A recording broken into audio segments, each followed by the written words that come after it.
I thought the worst thing that could happen at my birthday dinner was a collapsed souffle or a steak cooked 5 minutes too long. I was wrong. The worst thing was watching my brother stand up from my table in my apartment, in front of the meal I'd spent 2 days building with shaking hands and too much hope, and follow his girlfriend out the door like I was the enemy. No happy birthday, no hug, not even a backward glance. Just the soft click of the lock and this sudden, humiliating quiet where everyone left behind tried to pretend they didn't feel the shift. Because the moment Lauren opened that insulated bag, it wasn't just food anymore. It was a statement. One by one, she set her containers down like she was laying down evidence.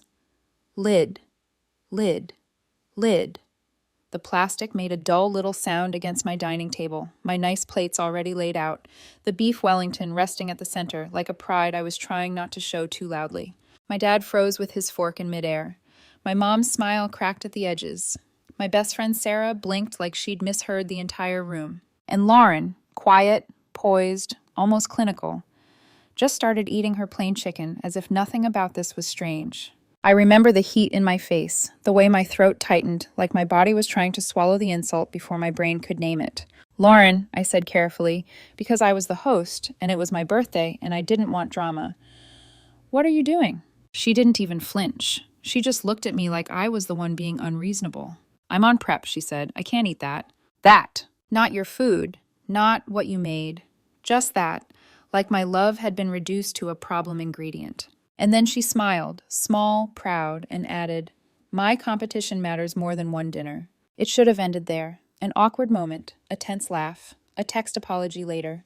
But it didn't, because that night wasn't the beginning of a fight about manners. It was the beginning of losing my brother, piece by piece, to a woman who used fitness like a weapon and convinced him our family was the thing holding him back.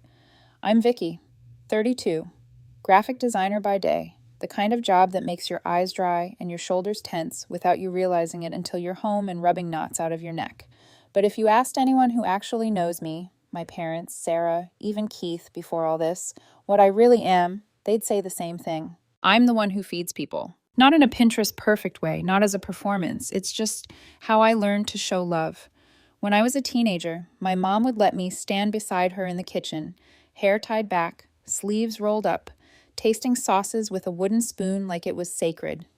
She taught me the basics, how to read heat, how to trust smell, how to fix something that's too salty without panicking.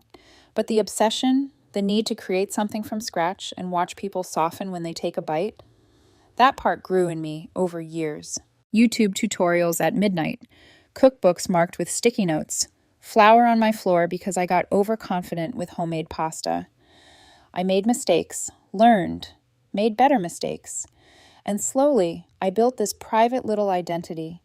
If I can make something beautiful and warm, then people will feel safe with me. Maybe that sounds dramatic, but it's true. My apartment became my tiny kingdom of comfort.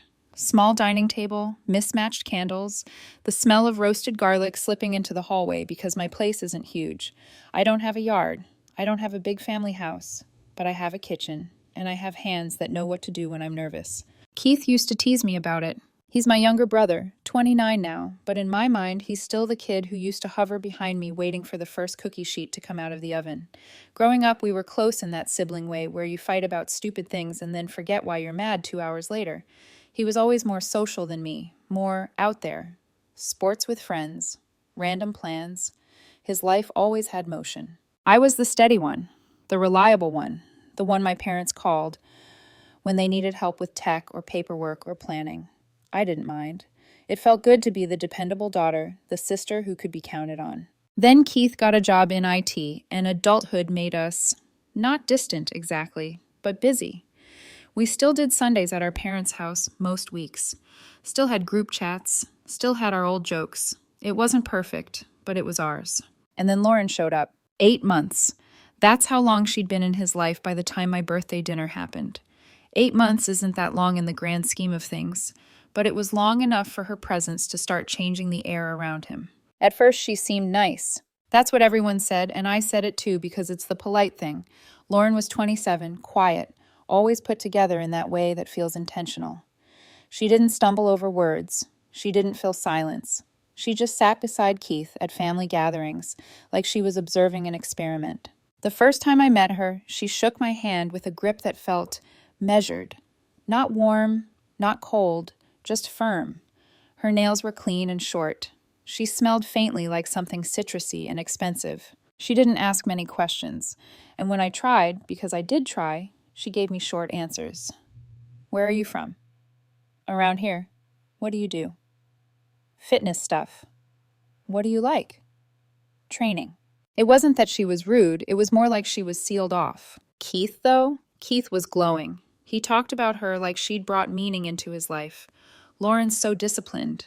Lauren's so focused. Lauren doesn't waste time with people who don't have goals.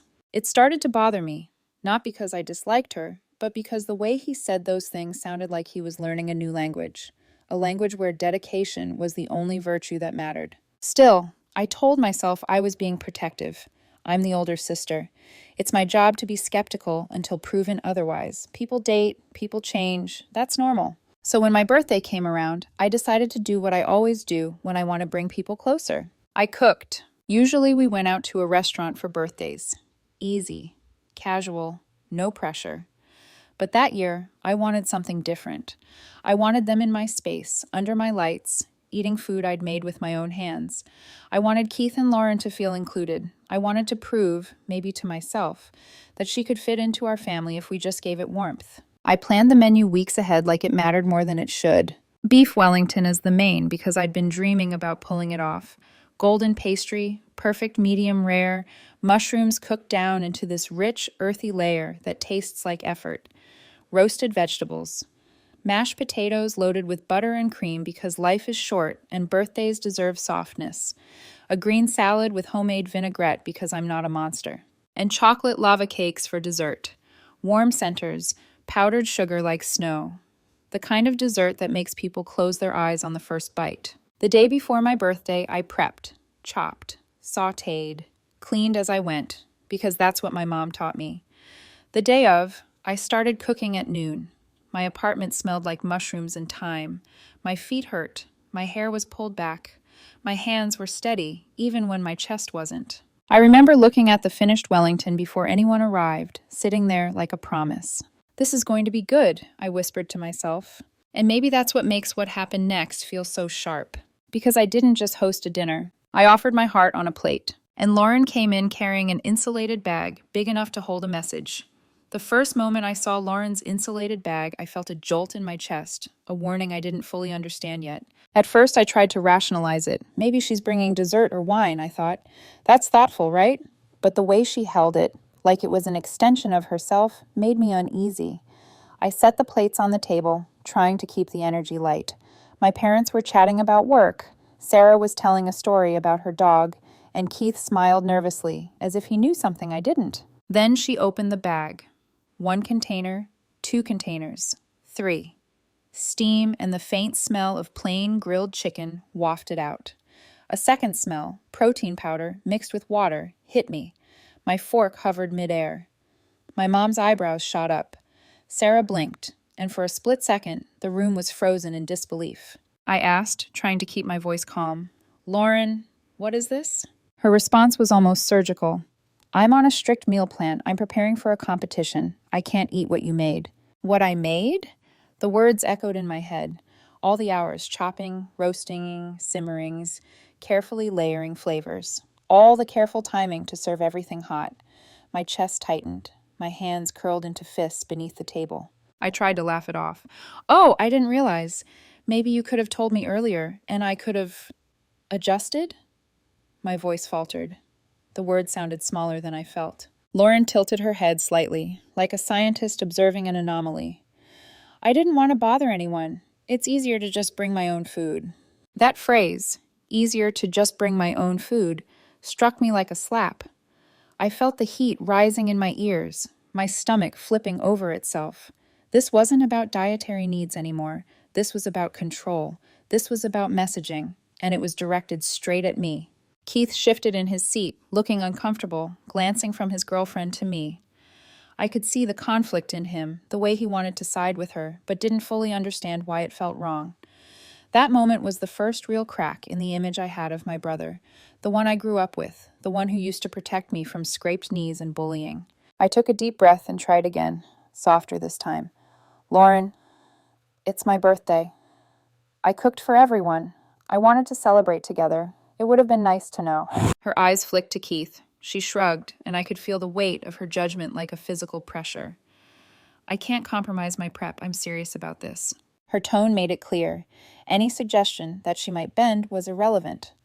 The rules of her world, the schedule, the plan, the strict measurements, took precedence over family courtesy. My dining table wasn't sacred. It was an obstacle. From that moment, I realized the seed had been planted. The conflict wasn't just about a meal. It was about perception, about loyalty, about influence.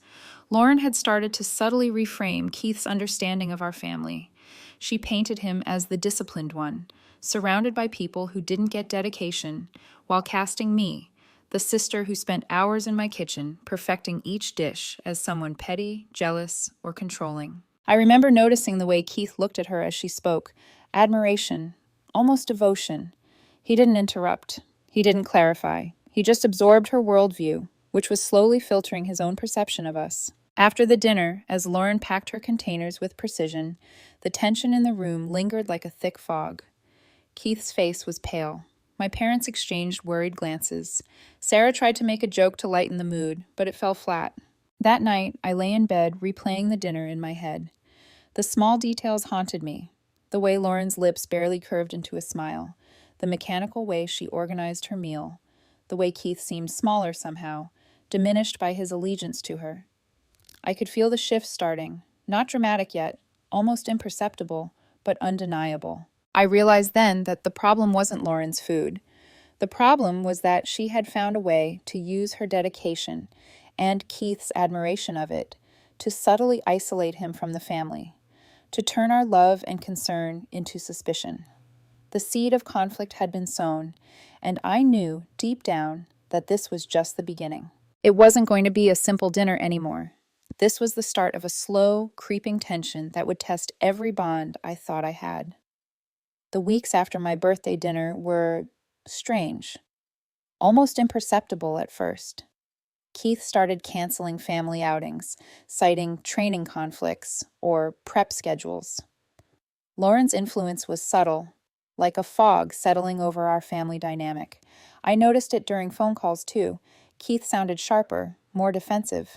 Every attempt to bring up small family jokes or memories was met with a clipped, "I don't have time for that right now," or worse, an uncomfortable silence. Then it escalated. It was a Tuesday evening.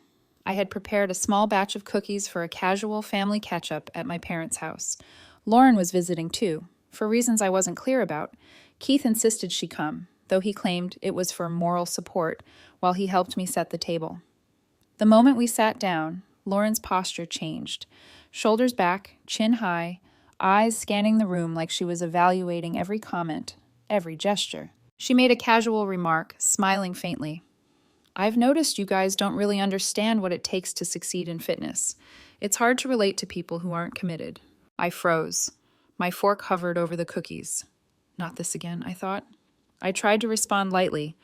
"Oh, we're just regular people. Some of us like cookies more than chicken breasts." She laughed, a small, tight laugh. "It's not about food, it's about discipline."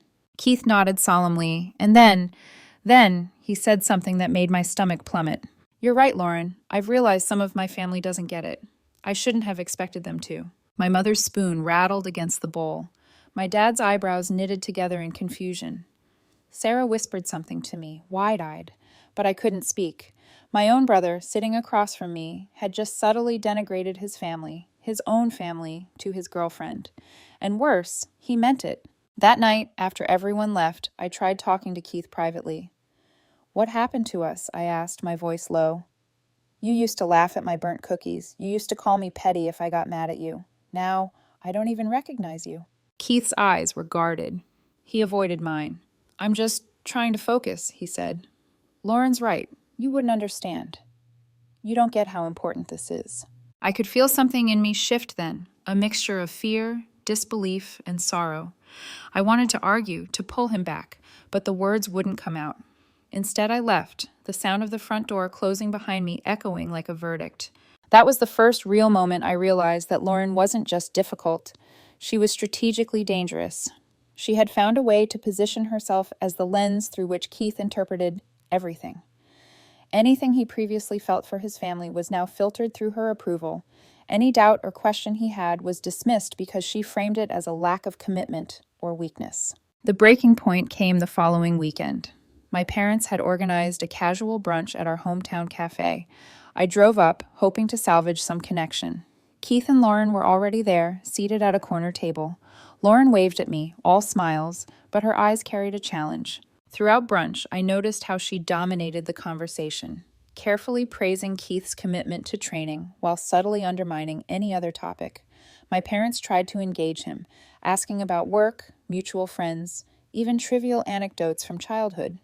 Each attempt was deflected. Each small attempt at humor or warmth was met with guarded responses or silence. Keith's laughter, when it came, was quieter, measured, almost rehearsed, like he was performing in her eyes, rather than speaking to us naturally. After brunch, Lauren handed Keith a printed schedule for his upcoming workouts and supplements, casually saying, "If you really want to make progress, you need to stick exactly to this. I already organized it so we won't waste time." She didn't even look at me. It wasn't a conversation. It was a command. And Keith didn't object. He nodded, took the papers, and smiled at her. I could feel my hands tremble, a slow, creeping rage mixed with sorrow. This wasn't my brother anymore. He wasn't just influenced, he was reprogrammed. My parents' quiet murmurs beside me couldn't pierce the bubble Lauren had built around him.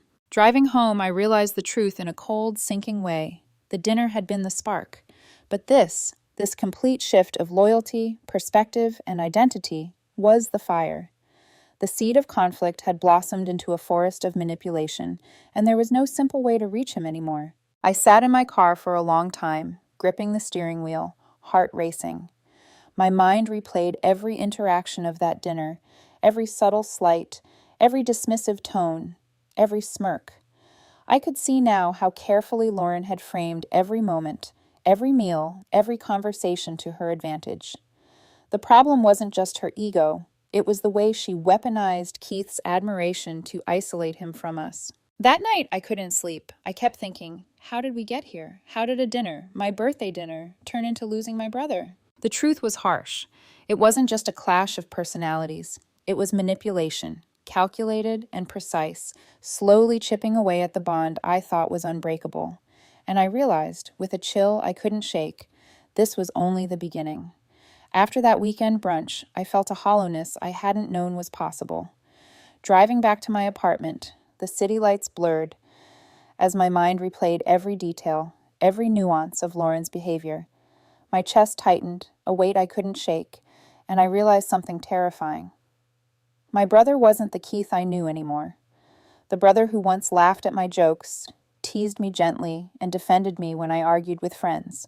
He was gone, or at least buried beneath Lauren's influence. I tried to process it rationally, forcing myself to breathe and think. Maybe I'm overreacting. That's what I told myself first. He's still your brother. He'll come around. It's just stress and hormones. He'll see reason. But even as I whispered it aloud in the empty car, it sounded hollow. I knew, deep down, I wasn't overreacting. The subtle manipulations, the way Keith's admiration for Lauren had started to replace his bond with family, those weren't figments of my imagination. They were real. I spent the next day in a haze. I called my best friend Sarah, trying to articulate the impossibility of the situation. It's like she's rewriting him, I said, my voice barely above a whisper. Every memory, every opinion, every value he had, it's being reframed so that our family is the problem. I can't even get a word in without it being filtered through her perspective. Sarah listened, patient and quiet. "You're not imagining this," she said finally. "She's isolating him. That's exactly what people like this do. It's subtle at first, but you can see it now because you've got distance." Her words made the knot in my chest tighten further. I had distance, literally and metaphorically. But what about my parents? What about the history we shared as a family? And more importantly, what could I do without pushing Keith further into Lauren's grip? I decided the first step was observation. I needed to know how far it had gone. Over the next few days, I watched his social media updates. talked to my cousin David, and tried to gauge whether any of the old Keith remained. The more I watched, the more unsettling the picture became. Lauren's influence wasn't just present, it was dominant. Keith's posts were filtered through her world. Fitness, meal prep, training schedules, motivational quotes she approved. Everything else was erased. His friends, his old hobbies, even our family jokes were gone. I felt a painful sense of betrayal, not from Keith, but from the reality that he had been subtly manipulated while I hadn't noticed the warning signs. I remembered that birthday dinner, the insulated bag, her smug little smile. At the time, I had been shocked and embarrassed. Now I could see it for what it was. The first calculated move in a strategy to turn him against all of us. That night, I wrote a long journal entry, trying to untangle my emotions. I wrote about anger, at Lauren for her audacity, at Keith for not defending our family, at myself for failing to see it sooner. I wrote about grief, for the brother I thought I still had, for the family dinners that were no longer safe spaces, for the way our trust had been weaponized. And then, buried beneath the anger and grief, I found a flicker of resolve. I can't save Keith from her, but I can protect myself and my family from being drawn into this. That thought became a lifeline. The next day I called my parents. I could hear their worry in their voices before they even said a word. "Vicky, we're so worried about Keith," my mom said, voice tight with concern. "He's different now. We can't reach him." I swallowed the lump in my throat.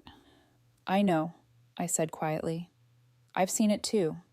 And I've realized something. We can't control him. We can't make him see reason. But we can stop Lauren from isolating anyone else, and we can make sure we're safe from the fallout." For the first time since that dinner, I felt a tiny, solid spark of agency. I wasn't helpless. I couldn't fix everything, but I could take action to protect myself, my parents, and our family dynamic. I knew I had to be careful, not to push Keith further away, but to start drawing boundaries. That evening, I sat at my kitchen table, notebook open, planning small, deliberate steps, reaching out to David for updates, documenting every interaction, strategizing how to protect family holidays and gatherings. The feeling of being overwhelmed hadn't left entirely, but at least I was channeling it into something proactive rather than spiraling in despair. I realized painfully that the conflict wasn't just external, it was also internal. I had to manage my own feelings, anger, grief, frustration, so that I could act rationally when the time came. And I knew that time would come, sooner than later, because Lauren's influence wasn't passive. It was like a slow poison, and if I didn't act carefully, Keith, and maybe the rest of us, could be lost completely. The first step was acknowledging the truth. The dinner had been just the spark. The fire had already started, and I had to prepare for what it might consume next. The escalation was almost imperceptible at first, like a slow drip of water carving grooves into stone, but soon it became impossible to ignore. Lauren's influence over Keith was no longer subtle. It was absolute. Every interaction he had with our family was filtered through her lens, and she wielded that lens like a weapon. It started with small things, comments about what we were allowed to discuss. At a family barbecue, my dad tried to ask Keith about a project at work. Lauren leaned in and whispered something to him, just enough for me to notice the sudden stiffening in his shoulders. His answers became clipped, dismissive, almost rehearsed. He laughed at jokes that weren't funny, nodded at points he didn't agree with, and avoided eye contact with anyone who questioned him. I remember one moment vividly. My parents were telling stories about our childhood, laughing about small misadventures. I chimed in with a memory about Keith and a failed bike stunt. Instead of laughing, he frowned, his gaze flicking to Lauren. She smiled in a way that was almost predatory, nodding slightly as if to reinforce some unspoken rule. Keith's smile was forced, hollow. I felt a pang of grief. This wasn't my brother anymore. Then came the messages. Every few days, texts would arrive, short, defensive, increasingly accusatory. Keith began repeating Lauren's talking points almost verbatim. "You don't understand discipline. You're negative. You're holding me back." It was surreal, like watching someone read lines from a script while pretending they were their own thoughts. My parents, predictably, were distraught. They tried talking to him, reasoning with him, appealing to shared history. Every attempt was deflected.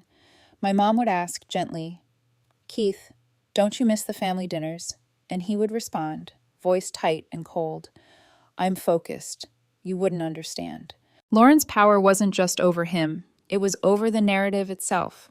She controlled what he shared, how he interpreted our intentions, and even which interactions he remembered positively. When I tried to speak to Keith privately about the birthday dinner incident, he refused to engage. "Lauren explained everything," he said. "I understand now. You were being petty." The gaslighting was subtle but devastating. She had framed our concern as judgment, our love as interference, and Keith, eager to validate her and protect the team they were forming, swallowed it whole. I began noticing patterns. Anytime a family member challenged their decisions, no matter how kindly, it was painted as negativity, an obstacle to success. Lauren praised Keith for ignoring us. She reinforced that loyalty to her methods was equivalent to dedication and virtue. And every time he internalized that, I felt a little piece of him drift farther away. My cousin David, ever the neutral observer, started sending updates. Keith was skipping work to train, obsessing over diet, spending money we knew he didn't have. Lauren's control extended into finances, schedule, even social interactions. Friends who had known him for years were being sidelined or cut off. It wasn't just a lifestyle, it was an ecosystem designed to isolate him from anyone who didn't validate their worldview. The tension culminated in a particularly harrowing phone call. My parents asked me to intervene gently. I agreed, though I dreaded it. I called Keith, trying to speak calmly. I mentioned a small family gathering, hoping he might come. He listened for a moment, then said flatly, "I'm busy. Lauren and I have prep. You wouldn't understand." I felt anger, grief, and frustration rise all at once. "Keith," I said, voice trembling, "don't you see how she's changing you? You're cutting yourself off from your family. And for what?" He laughed, a hollow, bitter sound. "I know exactly what I'm doing. And you, none of you, support us. You just criticize. Lauren gets it. She understands dedication. I don't need your approval." That night, I sat in my apartment, numb. Every protective instinct screamed at me to confront him, to pull him back, to rescue him from this manipulation. But I knew, any confrontation would only push him deeper into her orbit. The escalation had reached a dangerous point. Keith wasn't just influenced anymore. He was actively defending the isolation she had imposed. It was in that moment, sitting on my couch, that I realized I couldn't save him, not yet. I couldn't force him to see reason. My role had to change. Instead of trying to pull him back, I needed to fortify my family, document the patterns, and wait for cracks in the control that Lauren had over him. The escalation wasn't dramatic in flashes of anger or shouting. It was a slow, relentless shift. Conversations twisted, loyalties tested, boundaries violated. The dinner had been the spark, but Lauren had nurtured the fire with precision. And now, the family I once knew felt unrecognizable. I closed my eyes and whispered to myself, "We have to survive this. We have to stay strong. Because if we lost our sense of reality, if we let ourselves be drawn into Lauren's world of manipulation, there would be no coming back." It hit me one evening like a punch I hadn't seen coming. I was sitting alone in my apartment, the room dim except for the soft glow of the kitchen lights reflecting off the counter. My parents were silent on the phone, each lost in their own worry. David had called with the latest update. Keith had spent the entire weekend tracking macros, cooking all his meals for the next 7 days, and completely ignoring messages from family. Lauren had apparently reviewed his supplements like a strict drill sergeant and corrected him on errors. And in that moment, I realized something terrifying. Keith wasn't coming back. Not for my birthday dinners, not for Christmas, not for any Sunday gathering we'd shared for decades. He was gone. The brother I knew, the one who teased, laughed, argued, and loved unconditionally, was trapped behind a wall of obsession, manipulation, and a worldview carefully curated by someone else. I felt every emotion crash over me at once: grief, anger, betrayal, disbelief. My chest tightened. My hands trembled as I held the phone. My throat burned from unshed tears. The reality was suffocating. I could almost hear Lauren's voice in the background, calm and victorious, instructing Keith, controlling him. Every memory of our shared childhood, every laugh, every confident word he'd once spoken, it felt like it was being erased. For a long time, I just sat there, staring at the blank screen of my laptop, unable to process anything. I wanted to scream, to call Keith and demand he remember who he was, who we were. But even as the urge built, I knew it would be useless. The Keith I loved wasn't there to answer. There was only the Keith who had become her reflection, a pale copy of the vibrant, stubborn, warm-hearted brother I had grown up with. I thought about my parents, and how my mom's worry lines had deepened over the past months, her voice quivering whenever she asked about him. I thought about David, who tried so hard to be a bridge but had been shut out at every turn. And I thought about myself, the one left behind, watching helplessly as a family member was erased. The isolation was crushing. I felt like I was standing on the edge of a cliff, the air sharp with despair, knowing that any step forward might collapse the fragile bridge between reality and the distorted world Lauren had created. I kept replaying that birthday dinner, over and over.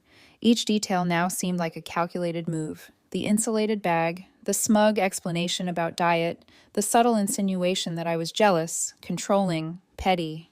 It wasn't just disrespect, it was the first fracture in what would become a chasm between Keith and the rest of us. I lay in bed that night, staring at the ceiling, feeling utterly powerless. I could not fix this. I could not reason with him. I could not reclaim the brother I loved. The thought made my stomach turn, and for the first time in years, I wondered if he was gone for good.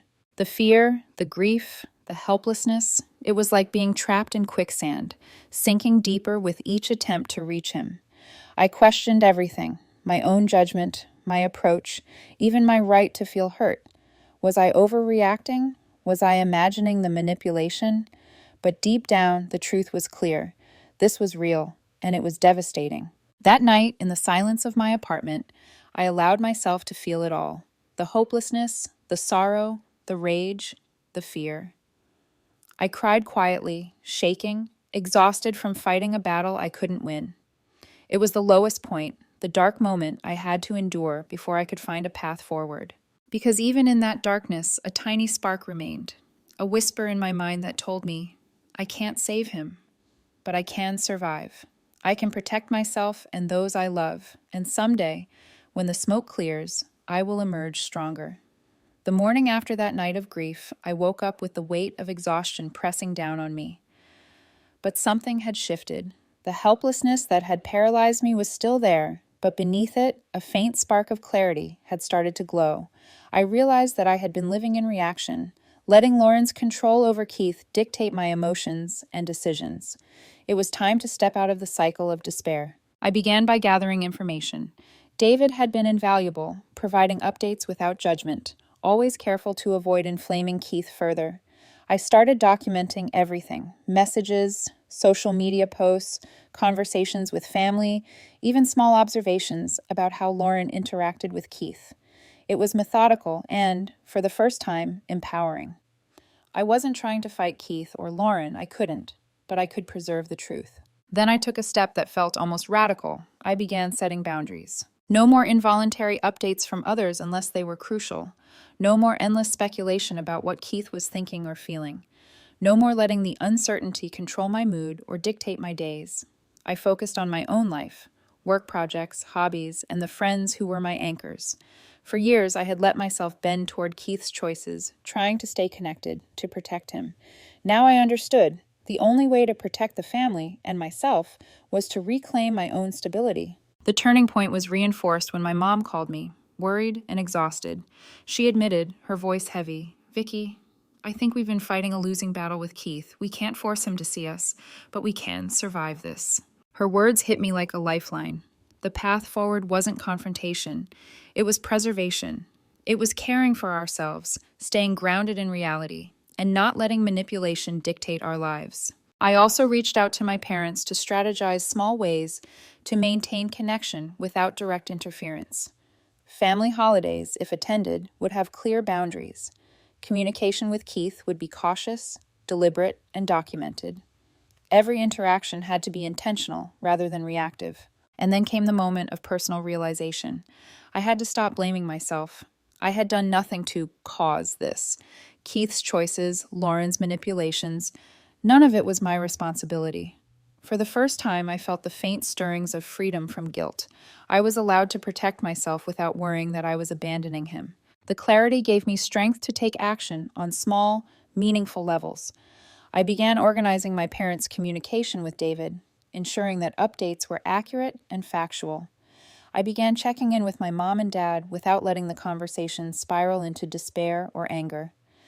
I revisited old family memories with them, reclaiming laughter and warmth in moments that weren't touched by the crisis.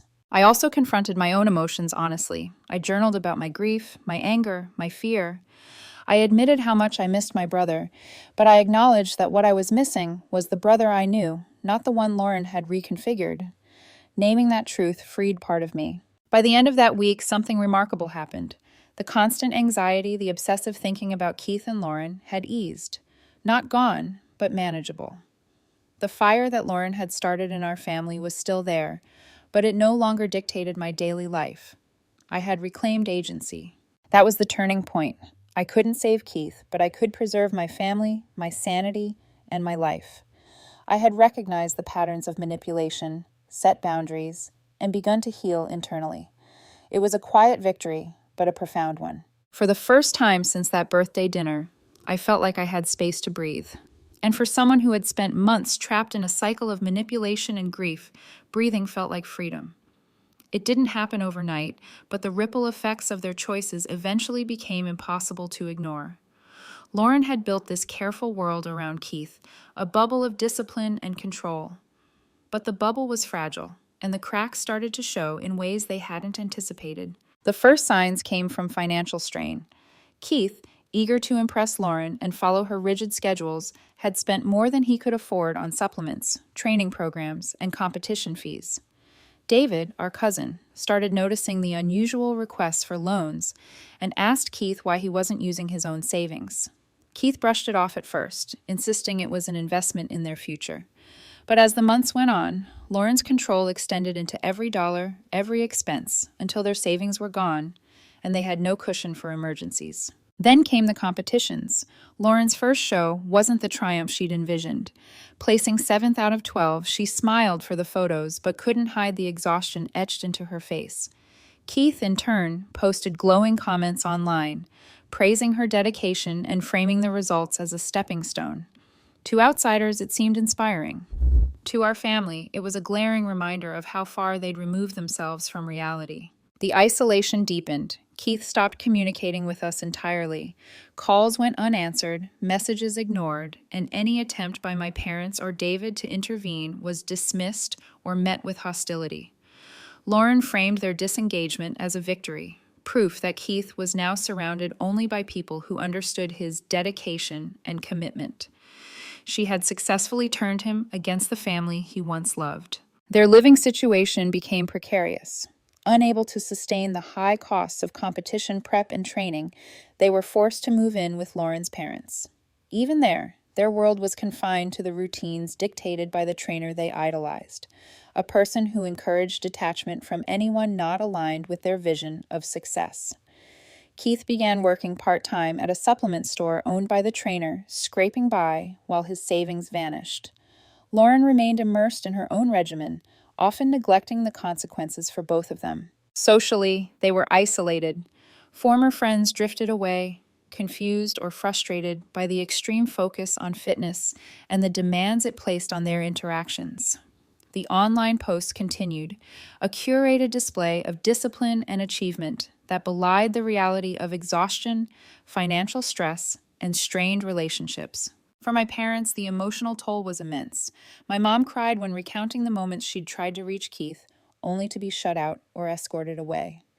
My dad, frustrated and heartbroken, finally accepted that their son had chosen a path that no one could redirect. I, too, felt the weight of watching someone I loved unravel. Not from malice, but from obsession and manipulation. And then, as if the universe wanted to underline the lesson, the breakup came. Lauren left Keith for another man who shared her obsession with the trainer's program. Keith, already isolated, now faced solitude within the rigid world he had built. The apartment he shared with Lauren was gone, their combined savings depleted, his social support network, friends, family, peers, vanished under the weight of choices he had been coerced into making or embraced blindly. Yet, even in the aftermath, he still clung to the narrative Lauren had instilled, that the world had misunderstood him, that dedication demanded sacrifice, that family was a distraction. The crash didn't immediately bring clarity. It just left him alone with the consequences of decisions made under influence and admiration. For me, witnessing this fallout was painful but instructive. It confirmed something I had begun to understand during the dark moments. I couldn't control Keith, and I couldn't fix the mess Lauren had orchestrated. The only thing I could control was my own life, my own family, and my own responses. I allowed myself a moment of quiet satisfaction, not revenge, not schadenfreude, just a recognition that manipulation has consequences. Lauren may have won influence over Keith temporarily, but the truth, financial ruin, social isolation, and personal exhaustion, had a way of asserting itself. The fallout was inevitable, and it was devastating. I realized then that my role was complete in a sense. I hadn't been able to rescue Keith, but I had preserved my own moral and emotional integrity. That truth became the anchor I clung to, the reminder that I could emerge whole even as others suffered the results of their choices. The weeks and months after the fallout became a period of quiet reflection for me. I focused on the parts of life I could control, my work, my friendships, and the small joys that had always grounded me. Baking again, laughing with friends, sharing meals with my parents, these became my anchor points, reminders that life didn't have to be dominated by chaos or manipulation. Keith remained distant, caught in the consequences of his own choices, and Lauren disappeared from our lives. Part of me ached for him, not because of her leaving him, but because he had isolated himself from the people who loved him.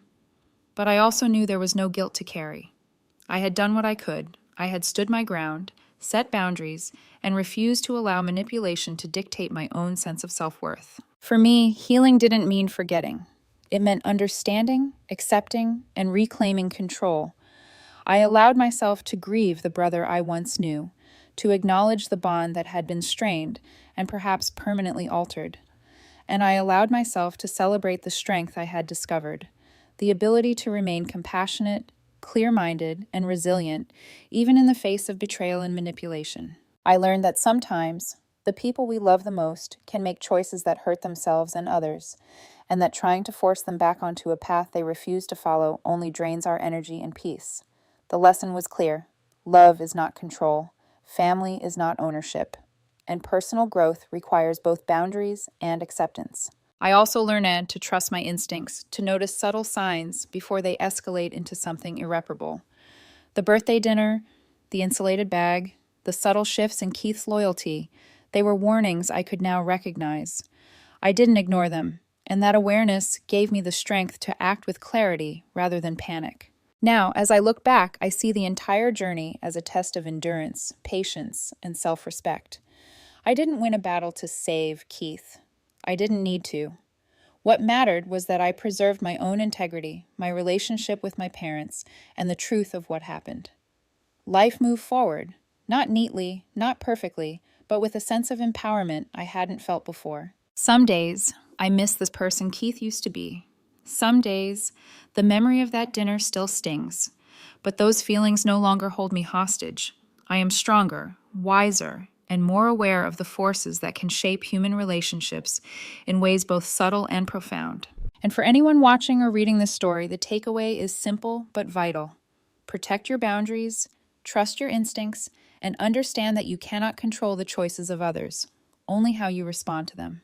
I am still baking, still laughing, still celebrating birthdays and small victories. I am still me, undaunted, resilient, and free. And sometimes that is enough.